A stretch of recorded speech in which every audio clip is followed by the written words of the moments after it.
desarrollado pues un gran trabajo táctico en el asunto de derribar o de destruir blindados.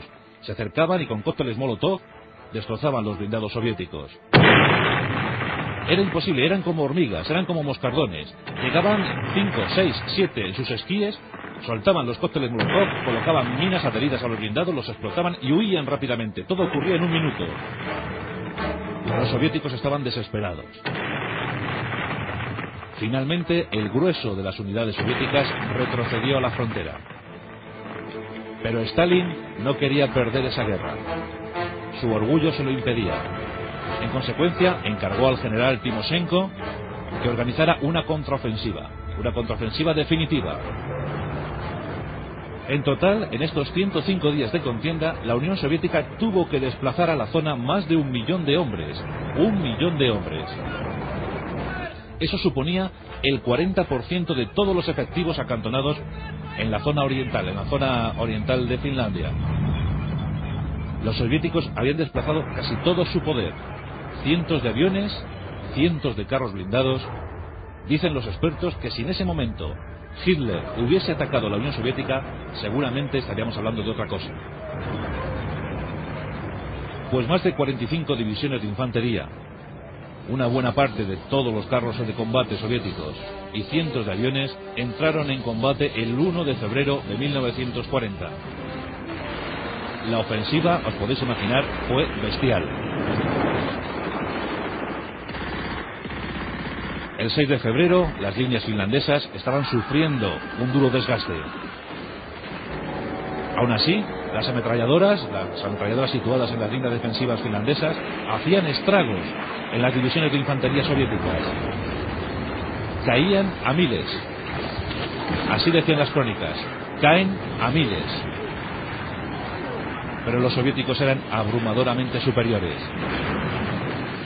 Los finlandeses comenzaron a retirarse de forma muy organizada. Mientras tanto, Simo seguía abatiendo a sus víctimas.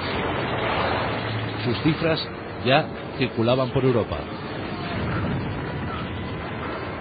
Simo Haija estaba ya en la historia. Todo el poder bélico soviético contra los francotiradores finlandeses. Pero Finlandia no pudo resistir. Von Manerek dijo a su gobierno que se firmara la paz a cualquier precio, que Finlandia estaba a punto de sufrir una hecatombe. Finalmente, el 12 de marzo de 1940, se firmaba una paz poco admisible para los finlandeses.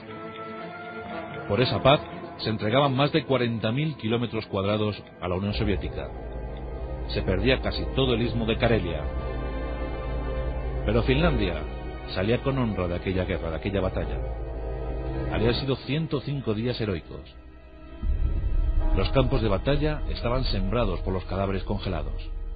Las cifras son aterradoras. El pequeño ejército finlandés sufrió estragos.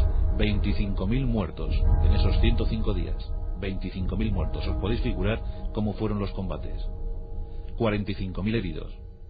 Prácticamente la mitad del ejército finlandés causó baja. Pero lo de los soviéticos fue terrible. Ya os digo que tuvo que movilizar más de 1 millón de efectivos en la guerra contra Finlandia. De ellos, 200.000 cayeron muertos y otros 400.000 heridos. La Unión Soviética tuvo 600.000 bajas en aquellos 105 días. Pero Stalin, a costa de miles de hombres, como siempre, como sería tónica habitual en la Segunda Guerra Mundial, a costa de diezmar a su ejército, había conseguido el propósito, había vencido en aquella pequeña guerra ya olvidada.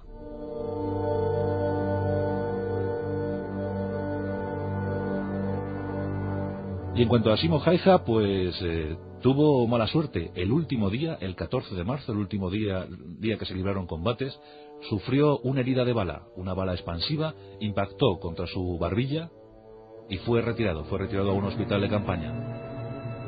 Sobrevivió y pasó a la leyenda. Esas 505 bajas confirmadas y otras tantas oficiosas. Terminó la guerra en la categoría de cabo primero. Cabo primero.